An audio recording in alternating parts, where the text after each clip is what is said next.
안녕하세요, 미션의 션입니다.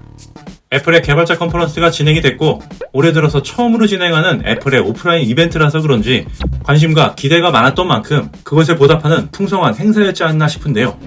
비전 프로와 같은 새로운 패러다임을 여는 애플의 신제품이 단연 포커싱 되었죠. 놀라우면서도 궁금한 점도 의아한 점도 참 많았어요. 하지만 이건 내년 초에나 만나볼 수 있을 거기 때문에 비전 프로는 다음 영상에서 조금 심도 깊게 알아볼 계획이고요. 이번 영상은 우선 당장 코앞에 닥친 새로운 맥들을 좀 알아볼 거예요. 과연 어떤 맥들이 나왔고 과연 살만한 것인지 15인치 맥북 에어부터 기존 맥북들과 비교해서 좀 정리해 보겠습니다. 제가 이전 영상에서 많이 언급했던 대화면의 맥북 에어 드디어 출시가 됐습니다. 우선 스펙하고 가격부터 빠르게 알아볼게요. M2 칩 기반으로 기본 옵션으로는 8코어의 CPU, 10코어의 GPU, 8기가의 통합 메모리, 그리고 256기가의 SSD이고 16코어의 뉴럴 엔진과 리퀴드 레티나 디스플레이입니다. 작년 7월에 열린 개발자 컨퍼런스에서 출시됐던 13인치 맥북 에어 기본 옵션과 비교해보면 GPU에서 2코어 증가한 것과 35W의 전원 어댑터로 업그레이드된 것 말고는 더 이상 다를 것이 전혀 없는 기본 옵션 스펙이에요. 하지만 가장 중요한 변화점이 있죠. 바로 15.3인치로 증가한 대화면이에요. 이러한 세 가지의 변경 요소로 인해 작년 M2 맥북 에어의 가격에서 30만원 이상 된 189만원에 만나볼 수 있습니다. 하지만 자세히 보면 15인치 출시와 함께 13인치 맥북 에어 가격이 10만원 인하가 돼서 현재 30만원의 갭이라는 거고 당시의 출고가로만 비교해보면 20만원의 차이였다고도 볼 수 있습니다. 자, 그럼 이 맥북 에어 과연 어떤 사용자층에게 매력이 있을까요? 먼저 큰 화면의 포터블 맥북이 필요했는데 프로급의 성능까지는 부담스러운 고객층을 겨냥해서 이 제품이 나온 거라고 볼 수 있어요. 현존 애플에서 가장 유사한 사이즈로는 올 1월에 나온 16인치 맥북 프로가 있죠. 그런데 이 녀석은 프로급이라서 기본 옵션도 시작가가 무려 349만원이에요. 이러한 타겟으로만 보면 15인치 맥북 에어, 이건 정말 매력적인 제품이면 틀림없는 것 같아요. 커진 화면만큼 무게는 1.24kg에서 1.51로 약 270g이 증가했다는 점, 그리고 두께도 0.02mm 정도 더 두꺼워졌다는 것, 이 점도 구매하시는데 한 번쯤은 꼭 참고하시기 바랍니다. 현재 기준 한국 공식 홈페이지에는 아직 출시일이 미정인데요. 미국 기준으로는 현재 주문은 가능하고 13일부터 배송된다고 나오고 있어요. 작년의 경우 1차 출시국으로 한국도 거의 갭이 없었던 걸로 기억을 하는데요. 하지만 한국은 전파 인증을 거쳐야 한다는 단계가 있기도 하죠.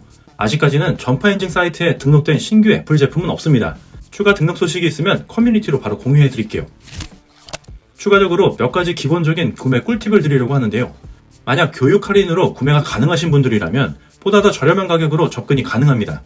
가격만 먼저 말씀드리면 기본 옵션의 경우 175만원으로 정가 대비 14만원 정도 할인된 가격으로 애플 공식 홈페이지 혹은 오프라인 매장에서 교육 할인 구매가 가능합니다.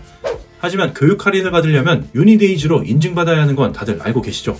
방법에 대해서는 별도 댓글 문의 주시면 알려드릴게요. 그리고 두 번째 꿀팁은 교육 할인 대상 제품은 이렇게 홈페이지에서 리스트로 확인할 수가 있는데요.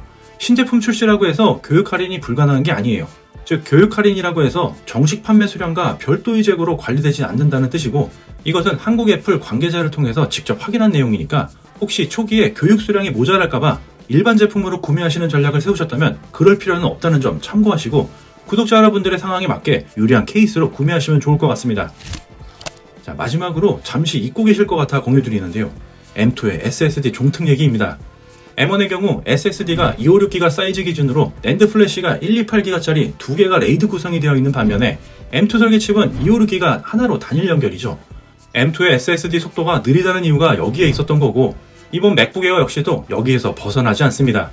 다음 영상에서 설명드릴 M2 프로, M2 맥스, 맥 스튜디오도 역시 동일 설계라서 다르지 않고요. 이 점 꼭 참고하시길 바래요. M3가 연말 혹은 내년 초에 출시될 예정이라서 혹시라도 이번 M2 맥북 에어 구매에 고민이 되신다면 잠시 기다려보시는 걸 추천드리고 싶긴 해요. 왜냐하면 M3는 3나노 신규 공정의 첫 작품이라서 정말 엄청난 성능 향상이 이루어질 거거든요. 하지만 혹시 15인치 맥북 에어가 M3로 나오기를 기다리신다면 그건 좀 고민해봐야 합니다. 왜냐하면 1년은 훨씬 더 넘게 기다리셔야 할 것 같거든요.